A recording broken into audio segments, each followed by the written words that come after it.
Bueno, retomamos un poquito lo que habíamos visto antes como para terminar de entender. Entonces, habíamos dicho que algunos de los factores que modifican el clima, ¿sí?, de un determinado lugar, tienen que ver justamente con, por un lado, el relieve, la distancia al mar, ¿sí?, las corrientes marinas, la altitud y la latitud, ¿sí? Obviamente, si nosotros estamos acá, que es Santa Cruz, que está muy lejos del Ecuador, va a tener un clima más bien frío, por la distancia que tenemos del Ecuador. Si nosotros tenemos,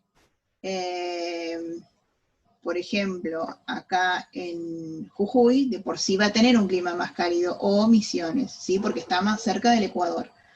Ahora, provincia de Buenos Aires tiene un clima más bien templado. Ahora, después hay otros elementos que tienen que ver, no es clima cálido o templado, sino que como acá tenemos montañas, como acá tenemos llanura, y en el centro, por ejemplo, acá tenemos mesetas, los climas van a modificarse y los biomas van a ser diferentes, ¿sí? El bioma tiene que ver, como repito, lo mismo que dije antes, la interacción entre el clima, ¿sí?, y el relieve, básicamente, y estos otros elementos también que estuvimos hablando. Entonces, por ejemplo, en la provincia de Buenos Aires, como dijimos, tenemos que es una llanura que está rodeada de mar, ¿sí?, y además del río, el mar, y es llanura, por ende, toda la humedad que viene del mar, viene, llega e ingresa a la provincia de Buenos Aires sin ninguna dificultad. Por eso que acá es muy húmedo, ¿sí?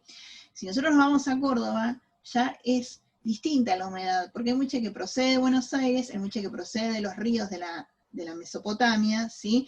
Sin embargo, digamos, ya hay, al haber montañas, ¿sí?, al haber las famosas sierras, al haber altura, eso va a dificultar que haya tanta humedad como en Buenos Aires, además porque no estamos tan cerca de fuentes de agua como en el caso de Buenos Aires.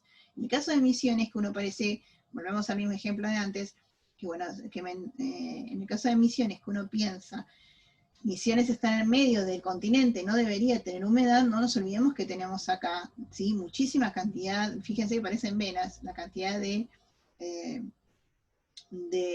digamos, de ríos que tenemos, y además no nos olvidemos que tenemos acá las cataratas, y eso va a hacer que el lugar sea extremadamente húmedo, ¿sí? Todas las provincias en general que están pegadas a la cordillera tienen un clima más bien seco, ¿sí? Y eso va a hacer que justamente el clima seco va a hacer que no tengan muchísima humedad, no tengan mucha humedad, ¿sí? ¿Por qué tienen clima seco? Repito, porque no les llega el agua, en este caso del Atlántico o del Pacífico, a pesar de que estamos muy cerca del Océano Pacífico, ¿sí? Sin embargo, la cordillera hace de una barrera muy importante. Sin embargo, en Chile, no todo es maravilloso, porque en el caso del norte de Chile tenemos la zona de Antofagasta, que es uno de los desiertos más grandes. Y eso se debe fundamentalmente a que tenemos corrientes marinas que impiden que llegue la humedad hacia el continente. Todas las corrientes marinas que hacen que la humedad descargue, o sea, las lluvias descarguen antes de llegar al continente. Ese es el caso, por ejemplo, de Antofagasta, que es uno de los desiertos más grandes del mundo. Todo esto va a favorecer, ¿sí?, a la población. En un desierto es mucho más difícil. Hay otro tipo de recursos, como por ejemplo la minería, pero es muy difícil la vida. Y por eso es que no hay tanta población como puede haber en una llanura o en una meseta, ¿sí?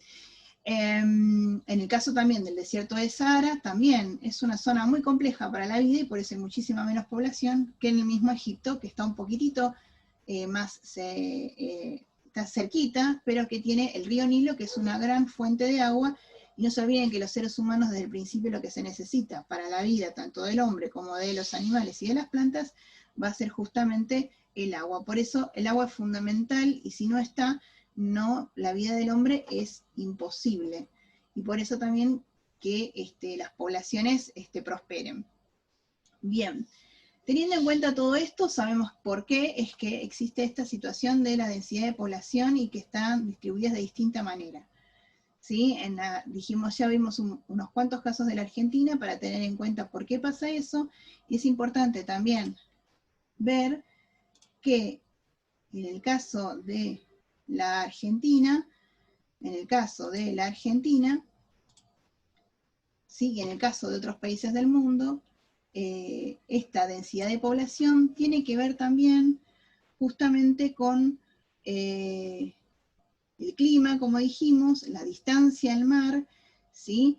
El relieve, las corrientes marinas y la altura. Como dijimos, a mayor altura, menor temperatura. Todos estos factores van a hacer que, como dijimos anteriormente, la población se distribuya en la Argentina y en otros países del mundo de manera muy despareja y dispar. Y así es como se interactúan el relieve con el clima, con la población. Todo esto va a generar diferentes tipos de biomas, ¿sí? O sea, el relieve, interacción del relieve, como dijimos, con el clima, va a generar una serie de biomas, ¿sí? Que van a generar no solamente un tipo de vegetación particular en cada uno de estos lugares, sino que también con ello determinada fauna también propicia de cada uno de esos lugares. Ejemplo, no es lo mismo los bosques tropicales, ¿sí? Que una sabana, ¿sí? Son completamente distintos. Y los animales que estén en cada uno de ellos tiene que ver con esta interacción que estábamos hablando del relieve y del clima.